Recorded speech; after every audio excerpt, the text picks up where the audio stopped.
Hawa ndio mastaa ambao wamefanikiwa kwa kiasi kikubwa katika sekta ya muziki. Kwanza kabisa usisahau kufollow, kusubscribe katika channel yetu na kucomment na kushare the love. Sasa siri ambayo imejificha katika wasanii. Kwanza siri katika wasanii, cha kwanza ni kujitoa. Bila kujitoa katika muziki hauwezi ukatoboa. Hii ni siri ambayo watu wengi wameshindwa kuitumia. Na watu wengi wanadhani kwamba kutoboa katika muziki ni bahati. Kutoboa sio bahati wala nini, shida tu ni kujitoa.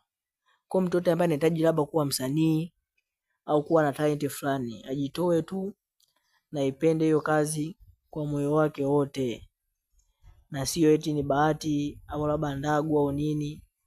Hicho kitu hamna, kikubwa tu ni kujitoa. Kwa nashukuru sana, msisahau kusubscribe katika channel yangu. Nashukuru sana.